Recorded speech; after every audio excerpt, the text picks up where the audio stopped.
our strategy here this week is going to be group of fives. We talk a lot about SECs and whatnot.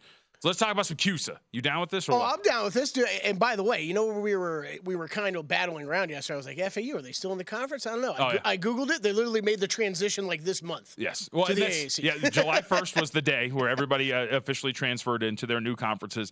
And that is the storyline for Conference USA this year. If you actually look at the odds for Conference USA, only 7 teams are listed to win CUSA because the 2 newcomers that are in this conference, that would be Sam Houston State, Jacksonville State, not eligible for the title game until next year.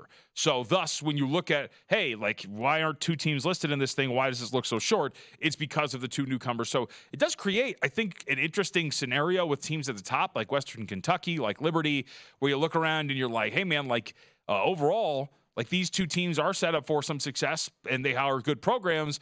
And the other 2 teams, while they are good programs, aren't really, if they even make noise, there's going to get 2 teams that are going to get grandfathered in over them because those 2 teams aren't eligible. So with that, your odds at least to win the conference right now, Western Kentucky at plus 130, the favorite to win CUSA.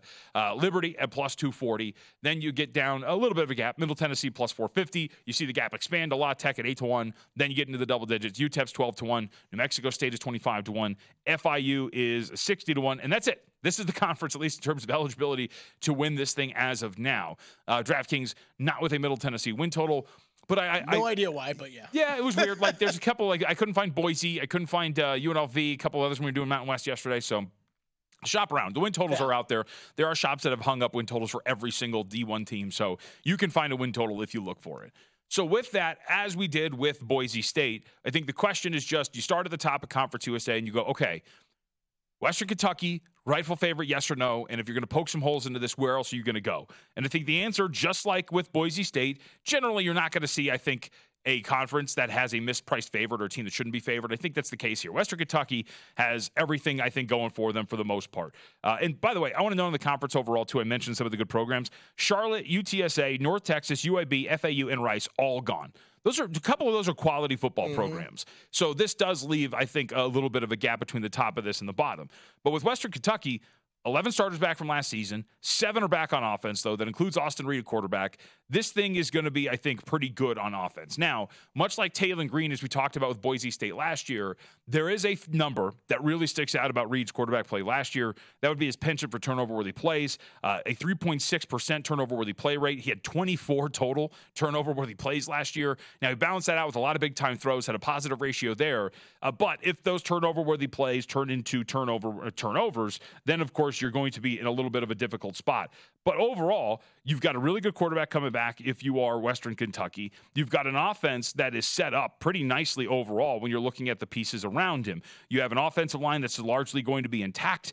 You have your leading receiver, Malachi Corley, first-team conference, back 3 along the offensive line. So this is going to be pretty good. Defense only brings back 4, but for the most part in football, especially in college football, your defense, especially at these levels, isn't going to dictate a ton. And we've kind of seen how football overall has kind of shifted. You're at the mercy of opposing offenses. If you can play well in the red zone, that's going to be it. So it's not as impactful. And the schedule's not that daunting either. Road games for Western Kentucky against the lesser conference opponents. That's La Tech, UTEP, FIU, plus newcomer Jacksonville State. That could be tricky. Jacksonville State actually is a pretty good team coming from where they're at. I think that might be a little bit more competitive in this conference overall than most might think for a newcomer. And Western Kentucky gets to host their toughest opponents. That would be Liberty and Middle Tennessee. So they should be the favorite, and I get that they're a plus 130. I didn't have a ton of holes to poke in there. Where I found myself gravitating toward, though, Kelly, is a bunch of these other teams not named Liberty, because Liberty is look, they have the history. They're a tried-and-true program. But you're talking about a team that only brings back in total 8 starters from last year, a new coaching staff, questions at key positions, I think, like quarterback and offensive line. Like when you're talking about plus 240, a win total of 9, I think there's some real questions to be asked of, okay, like should they really be this heavily favored, or at least the second choice to this degree? And I would say no. And I think when you're looking at different options for this, like I know Phil Steele, for example, he ranked Middle Tennessee and I believe UTEP ahead of Liberty in terms of at least grounding out his pecking order in this conference. And I think that kind of speaks to when you're looking around, like UTEP, for example, when you talk about their potential, UTEP brings back, I'm going to get my notes right here, double-digit starters. I think they've got 15 starters coming back from last year, 8 on offense, 7 on defense. They've got good quarterback play. They've got their leading rusher back, an offensive line that can be very productive. I think the schedule presents some challenges if you're UTEP when you're looking at it, when you have, especially from a win total standpoint, tough road spots. You open up at Jacksonville State. You got to go to Arizona as part of your non-conference. In conference, you have to go to Middle Tennessee, and you have to play, among others, Western Kentucky and Liberty, but you get both of them at home. I'd be very interested, especially when you're talking about the odds there for UTEP. It's a challenging schedule. At 5.5, you understand it. But overall, I just found myself gravitating toward the bottom, especially when you evaluated Liberty and where they were from a program standpoint.